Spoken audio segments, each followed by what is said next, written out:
로마 14장 15절 형제를 근심케 하는 것은 사랑을 따라 행함이 아니다.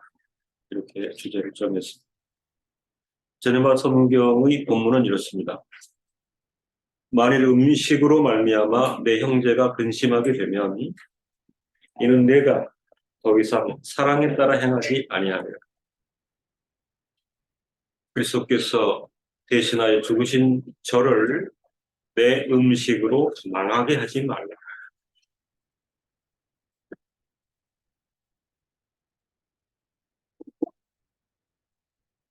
14장 13절 그 이하 단락의 주제는 형제로 거리끼기 하지 말라입니다. 이미 우리가 전체 맥락을 통해서 잘 이해하고 있는 화두를 음식을 가지고 비판하는 것은 형제를 사랑으로 대하지 않는 것입니다. 물론 그 음식이 상징성, 대표성을 나타내고 있는 것은 분명하지요. 음식과 더불어 날들 또는 그 사소한 여러 그 쟁점들 이런 것들을 가지고 비판하는 것은 형제를 사랑으로 대하지 않는 것이라. 한글 개역 성경에는 만일 음식으로 말미암아 이렇게 직접적으로 시작을 하면서 접속사 가를 왜냐하면 이 생략이 되어 있는데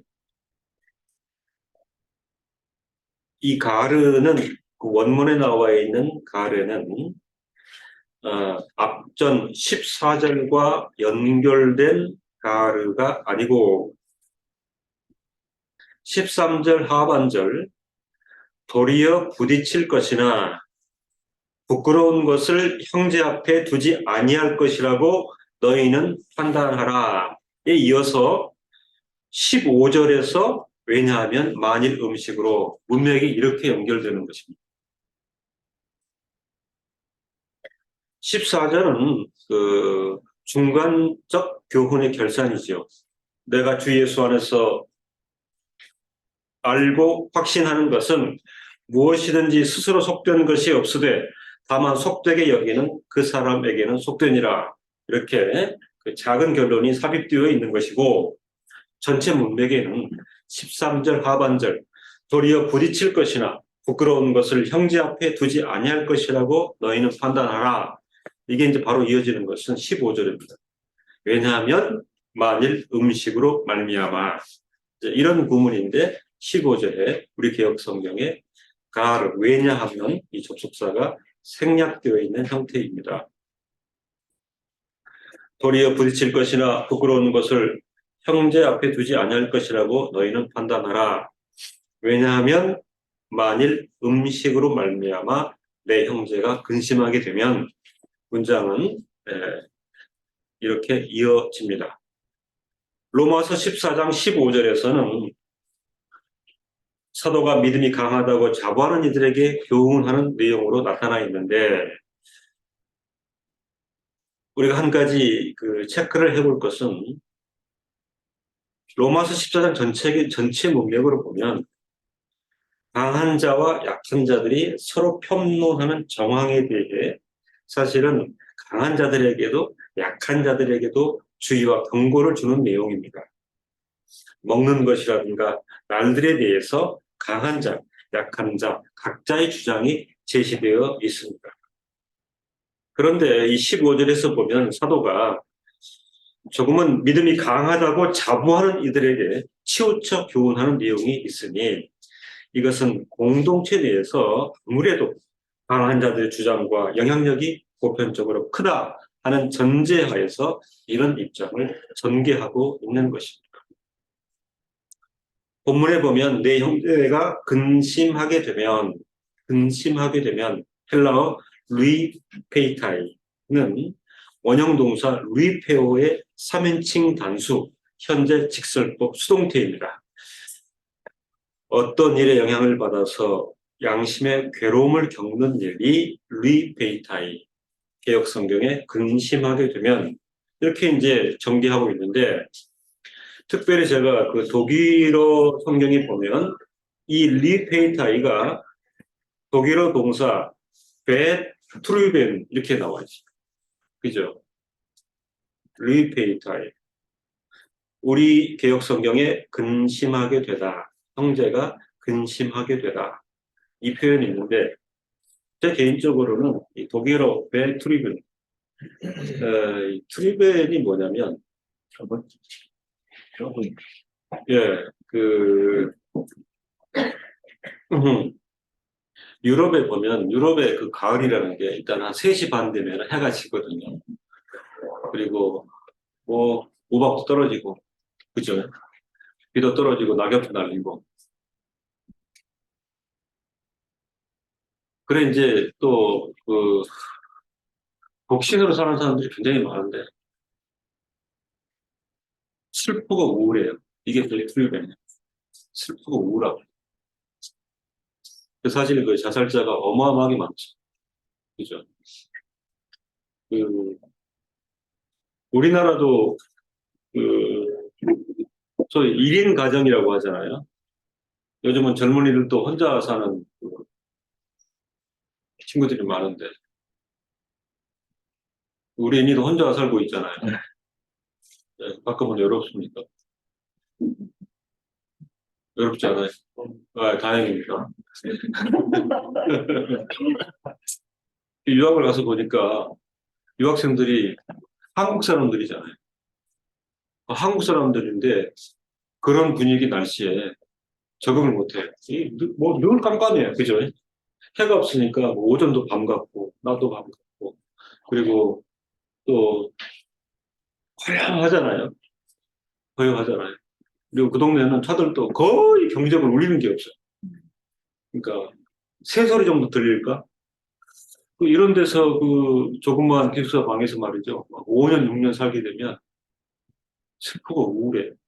그게 베트리병인데 만일 음식으로 말미암아 내 형제를 베트리병으로 몰고 갈 것 같으면 공동체 안에 있는데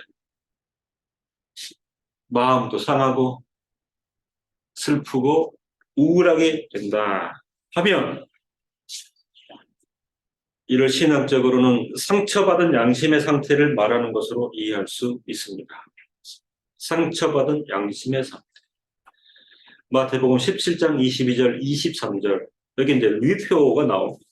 갈릴리에 모일 때에 예수께서 제자들에게 이르시되 인자가 장차 사람들의 손에 넘기어 죽임을 당하고 제3일에 살아나리라 하시니 제자들이 심히 근심하더라. 여기에 류페어 헬라어 동사가 나옵니다. 마가복음 10장 22절에 그 사람은 재물이 많은 거로 이 말씀을 인하여 슬픈 기색을 띠고 근심하며 가니라. 여기도 류페어 동사가 나옵니다. 근심하게 되면 신앙적으로 양심의 상처를 받아 슬프고 우울하게 되면 이는 네가 더 이상 사랑에 따라 행하지 아니함이라 사도가 이렇게 교훈하고 있습니다. 공동체 가운데 믿음이 강하다고 자부하는 이들이 아무래도 이제 이런 분들이 앞에 나서게 되고요. 영향력이라는 게 있어요. 신앙 안에서 자유를 구가하는 일 때문에 그런 분들이 그리스도인의 자유를 획득했기 때문에 나는 공동체 안에서 자유롭게 행동한다. 거리낄 게 없다. 지금 이제 이런 포지션이죠. 일 때문에 공동체 일원이 근심하게 되는 일이 있다면, 어,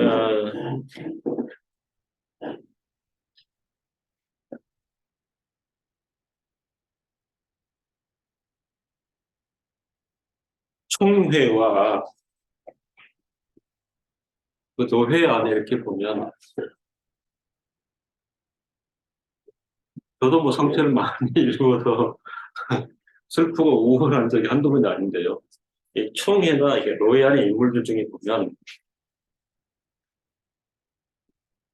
믿음이 강하다고 자부하는 그러니까 성경 지식이나 신학 지식, 교회법에 탁월한 인물들이 있는 건 사실입니다. 인정합니다. 객관적으로. 그런데 이런 분들이 시도 때도 없이 공부위에서 언성을 높이고 다른 사람을 직격하여 판단하는, 걸킬 게 없는 자유를 누리는 거예요. 그분들은 언권이 있기 때문에. 수많은 사람들이 상처를 받아요.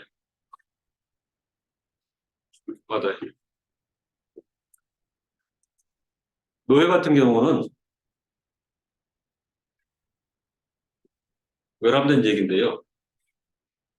이 화살에, 독화살에 맞아가지고 20년째 노예를 안 나오는 거예요. 20년 전에 그 상처가 그분을 그 결정하게 만든 거예요.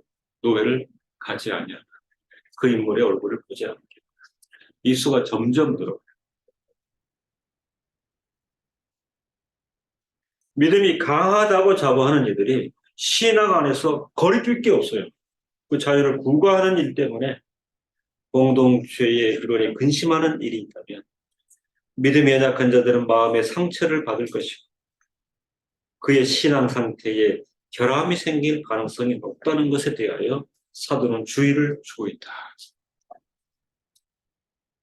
조금은 우려스러운 얘기인데 그것 때문에 목사직을 그만두는 경우도 있어요. 과연 목사가 왜 저러느냐? 나도 목사인데 합당한가? 하는 그 시험이 와가지고 목사직을 그만두는 경우가 있어요. 사도는 이러한 경우를 두고 네가 사랑으로 행치 아니함이라고 판단하였습니다. 중요한 지금 교훈이 우리에게 온 거죠. 그렇죠? 공의회에서 그 많은 사람들이 회집한 그 공의회에서 성경 지식과 신학 지식과 교회법에 능통하여 거리낄 것이 없이 언성을 높이고 다른 사람을 직격하여 판단하기는 하는데 지금 사도가 지적하는 것은 사랑이 없다. 네가 사랑으로 행치 아니함이라고 판단하였습니다. 독한 빗을 꽂긴 꽂는데 사랑이 없다. 사도는 결론적으로 자유를 구가함보다 구가 들어보셨죠? 이 구가의 구가요. 노래하다의 구예요. 가는 노래가예요. 흥에 겨워갖고 그죠? 장소 상황 가릴 것 없이 고래고래 이렇게 노래를 부르는 거예요. 자기 흥에 취해서. 그게 구가하는 구가. 자유를 구가함보다 훨씬 중요한 것이 뭐냐? 형제 사랑에 의해 절제되어야. 언성을 높이고 판단하고 싶어도 사랑으로 장착하여 절제함이 있어야 한다.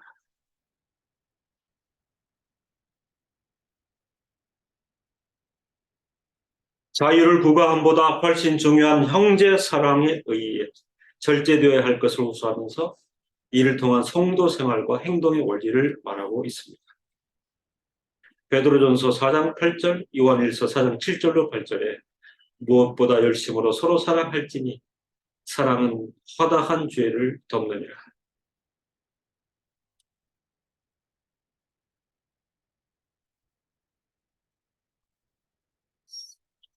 사랑하는 자들아 우리가 서로 사랑하자. 사랑은 하나님께 속한 것이니 사랑하는 자마다 하나님께로 나서 하나님을 알고 사랑하지 아니하는 자는 하나님을 알지 못하나니 이는 하나님은 사랑이심이니라. 한 단계 지금 더 나아가서 심각한 본질에 대해서 사도가 얘기를 하는데요. 사랑하는 자마다 하나님께로 나서 하나님을 알고 그 다음 표현입니다. 사랑하지 아니하는 자는 하나님을 알지 못하느니 첨예한 지식을 선포하고 법적으로 분석하며 강렬한 주장을 쏟아놓고 지적하고 판단함에도 불구하고 사랑을 갖지 않으면 요한 1서의 말씀은 하나님을 모르는 자라.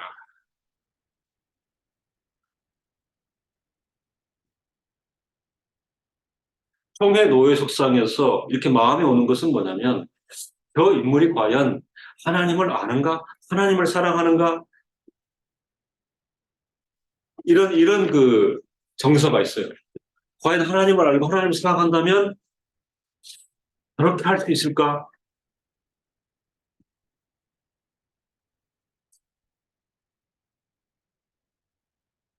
저도 고민인데요. 내일 우리 대회에 항아리식 하는데 저는 안 가기로 결정했어요. 항아리식이, 신년 항아리식이 뭘까요? 떡국 먹으면서 이렇게 하고 그러는데 떡국 먹고 숟가락 놔두면 이제 싸움 시작해요. 네, 가야 하는 자리인데 그래서 저는 안 가요. 굳이 제가 그 독화살을 맞을 필요가 없잖아요. 지난 가을로 할 때 이를 가지고 이제 이를 갈고 있는 사람들이 있어서 신년 할애건 뭐건 공격의 화살을 늦추지 않습니다. 성도는 이해가 안 되죠. 예. 거기 오신 분들 100% 목사님들이에요. 이렇게 되면 저는 생각할 수 있는 게 목사지만 하나님을 아는가? 하나님을 사랑하는가? 그 의문이 늘 마음속에 있는 것인데 사도는 과감하게 표명을 하였습니다. 사랑하는 자들아, 우리가 서로 사랑하자. 사랑은 하나님께 속한 것이니 사랑하는 자마다 하나님께로 나서 하나님을 알고 사랑하지 아니하는 자는 하나님을 알지 못하나니 이는 하나님은 사랑이심이라. 근데 희한한 거는 신년 하루식에서 설교하는 목사님들이 그 분위기를 알기 때문에 이 말씀을 항상 읊어요. 목사님들, 올해는 우리 서로 사랑하십시다. 덮고 가십시다. 우리에게 사랑이 없으면 울리는 꽹과리, 그 어떤 것들, 선포, 지식 다 필요 없습니다. 강곡하게 얘기를 하고 올해는 우리가 사랑으로 노예를 운영하십시다. 호소하시거든요. 아무 필요 없어요. 희한하지 않아요? 로마서 14장 15절이 우리에게 주는 분명한 교훈이 있습니다. 그리스도께서 대신하여 죽으신 형제를 내 음식으로 망하게 하지 말라. 개혁자 루터에게 관심을 돌려봅니다. 개혁자 루터는 의식적인 율법과 관련된 것을 자신의 신앙의 자유를 표현하는 것으로 여기고, 그렇죠? 아까 우리 말씀을 드렸잖아요. 능력한 것은 성경 지식이나 신학 지식이나 교회법으로 무장하여 그리고 거리낄 것이 없이 자신의 신앙의 자유를 표현하는 것으로 여기고 정확하게 루터가 표현해 줬어요. 자신의 일로 여기고 정당한 믿음의 행위로 여기고 그럴지라도 그것이 당신의 형제를 파멸시키는 결과를 가져온다면 결과적으로 율법적 신앙이라 표현할 수 있습니다. 율법으로 형제를 정죄, 상처를 주는 일인데요. 의식적인 율법과 관련된 것을 자신의 신앙의 자유를 표현하는 것으로 여기고 정당한 믿음의 행위로 여겨 실행한다 할지라도 여기서 한 가지 우리가 의식적인 율법과 관련된 것을 신앙의 자유로 표현하는데요. 이게 우의 방향과 좌의 방향이 다 해당돼요. 그러니까 의식적인 율법과 어떤 규범으로 무장하는데 그것이 아웃풋되는 것이 우의 방향도 있고 좌의 방향도 있을 수 있어요. 다 이제 극단이라고 할 수 있는데 중용이 쉽지 않다 이런 말입니다. 그 어찌 되었든 우든 좌든 당신의 형제를 파멸시키는 결과를 가져온다면 당신은 잔인한 살인자와 같다. 아주 격하게 표현을 했습니다. 루터가.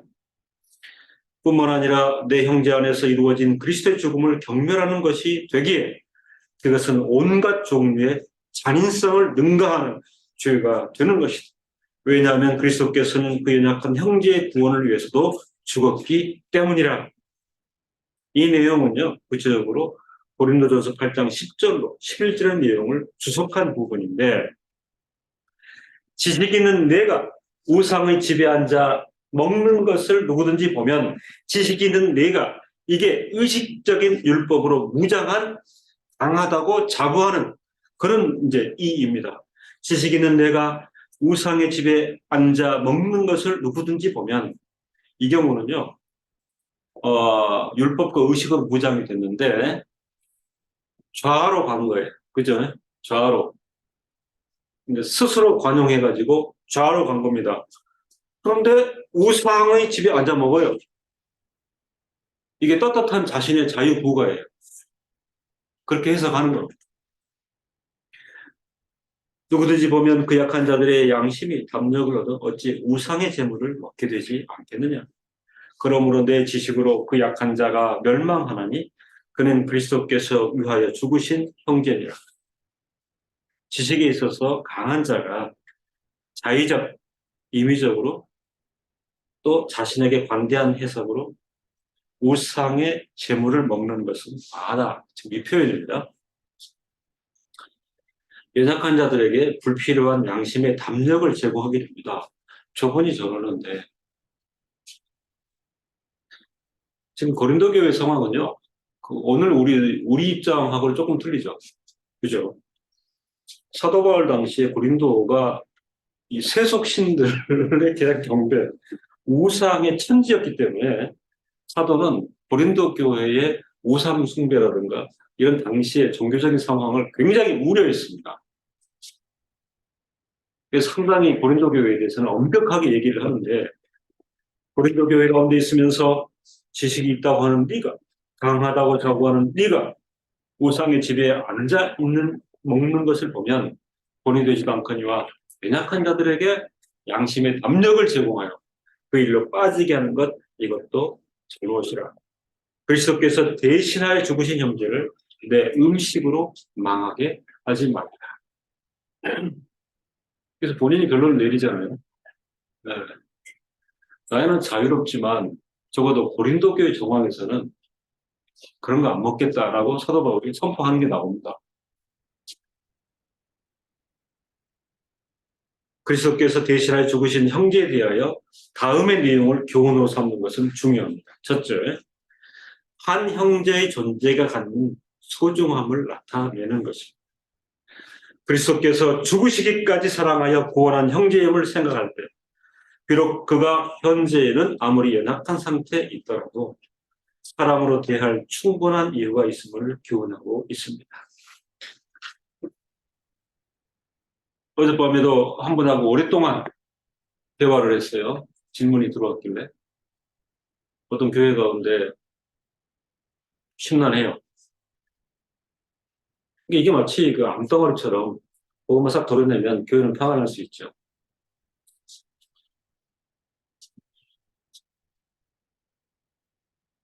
교회의 권위를 합당하게 사랑하되 사랑의 정신을 포기하지 않으면 안 된다.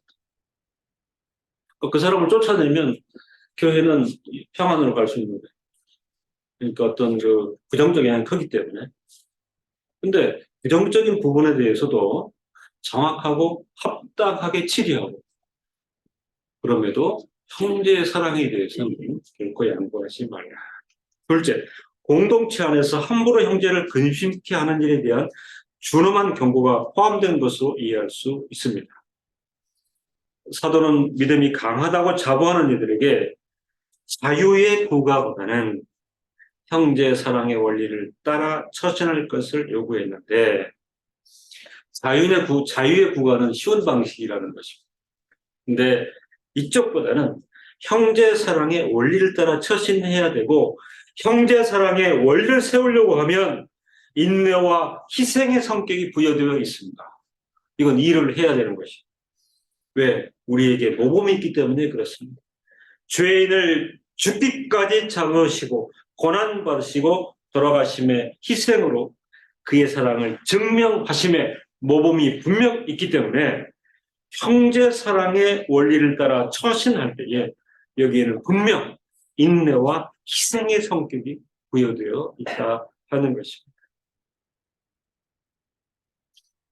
그러나 이것이 거절되어 자신의 판단대로만 행한다면, 그리고 누군가가 상처를 받고 근심에 이르고 결국 망하게 된다면 그것은 실로 무서운 책임을 면할 수 없는 죄악이라는 사실입니다. 왜냐하면 이것은 형제를 지극히 사랑하여 그 형제를 위해 죽으신 그리스도의 죽음을 짓밟고 그리스도 사랑을 욕되고 무가치하게 만드는 결과가 되기 때문입니다.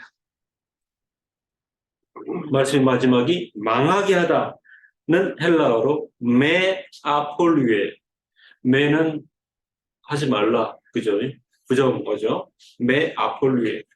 원래 이 아폴리오의 뜻은요, 석방하다, 풀어주다, 용서하다, 자유케 하다. 그런데 매가 있기 때문에 그걸 못하게 하는 거죠. 그거를 우리 개혁 성경이 망하게 하도록 풀었습니다.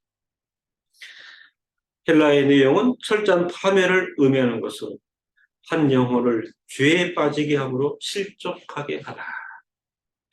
그를 보양하고 그를 짐에서 풀어주고 자유케 하는 것인데, 매가 있으므로 한 영혼을 죄에 빠지게 하고 실족하게 한다의 의미인 것입니다. 여기에서의 강조점은 형제를 넘어뜨리는 일의 위험성과 이로 인해 초래되는 무서운 결과에 대한 준엄한 경고를 강하다고 자부하는 자들에게 하는 데 있습니다.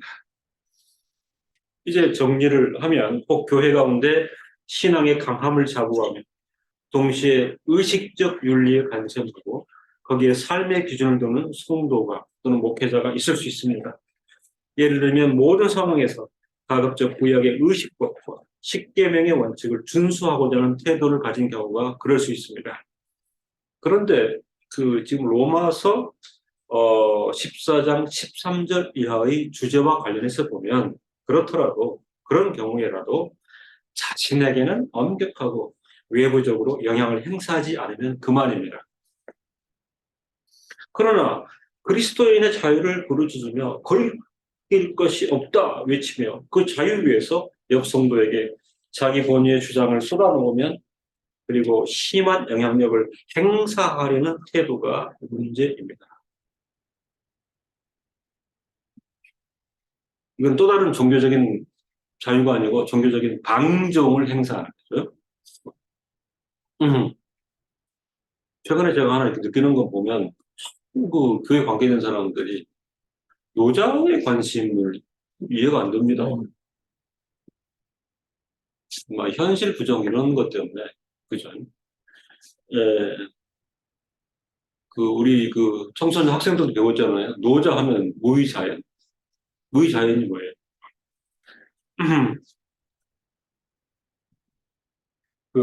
문명이나 유의적인 것을 다 버리고 자연으로 돌아가. 그죠? 자연의 순리를 따르고. 그게 이제 아마 현대 사회가 갖는 어떤 피로도, 그리고 여러 가지 정신적인 또 물질적인 그런 압박의 다른 측면, 다른 언덕을 희구하기 때문에 이런 노자에 대한 생각이 많은데,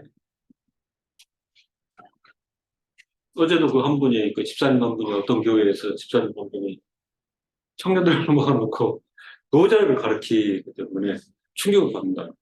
저는 요즘 노자책에 빠져가지고, 근데 이게 이제 사실은 안 맞는 거죠. 그죠? 하나님 교회 공동체에서. 청년들도 괴로워하는데, 이제 이분이 영향력이 있다 보니까 그렇게 하는 것 같습니다. 네. 근데 목사님 거기까지 참을 수 있었는데, 최근에 이제 다른 교재를 가져오는데, 도올 김용옥을 이제 소개를 하면서, 유명한 저서가 있거든요. 김용옥의 노자가 오라. 이게 있습니다. 그건 좀 심각합니다. 제가 이렇게 응대를 했는데, 예, 청년들이 힘들어하는데, 이분은 이제 계속해서 모아가지고, 여러분들이 노자를 알아야 돼요. 도올 김용옥을 알아야 된다. 교회 청년무공부에서.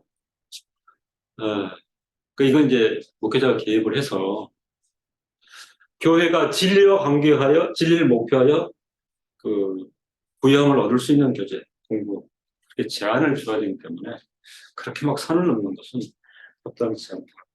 그렇게 말씀을 드렸습니다.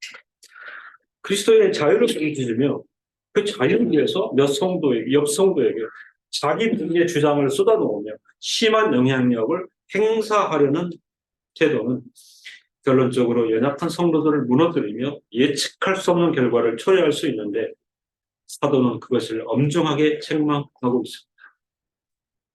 그러며 결론을 이렇게 내리죠. 그리스도의 사랑으로 형제를 사랑하자. 아까 제가 총회 노예 얘기 말씀드린 것은 전 교회적으로 사랑의 위기다. 저는 그렇게 봅니다. 굉장히 이런저런 것으로 굉장히 첨예해요. 지금 보면. 그래서 오죽했으면 저 상처도 있고 기분 좋게 신년 할애를 가서 이렇게 덕담을 하고 그런 분위기가 아니라 참석하는 걸 보기로 했습니다. 기도하겠습니다.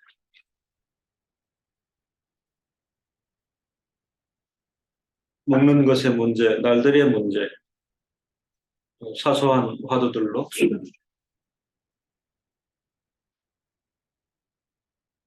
교회 안에 어떤 혼돈이 있고 강한 자들이 약한 자가 상처를 받고 신앙 양심에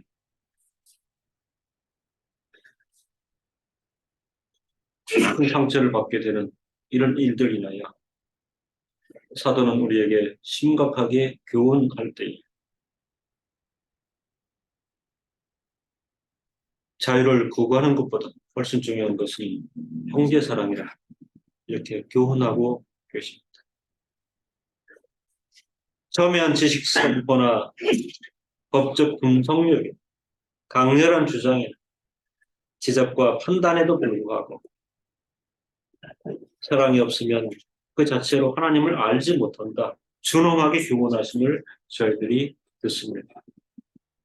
대회관, 노회관, 여러 위원회에서도 참으로 사랑 없음, 사랑을 표명하지 않음을 인하여 첨예한 논쟁과 다툼은 있으나 그리스도께서 우리에게 행하신 사랑의 본질이 없기에 참으로 신음하는 전 교회의 현실임을 저희가 목도합니다. 하나님 아버지, 그리스도 사랑으로 형제를 사랑하는 일, 그 일의 강함을 그리고 그 일의 유효성과 실효성을 저희가 알기에 참으로 이런 교훈 앞에서 또 형제를 사랑하며 그 사랑 가운데 하나님을 예배하고 교회가 성장해가는 교회가 되기를 간절히 소원합니다.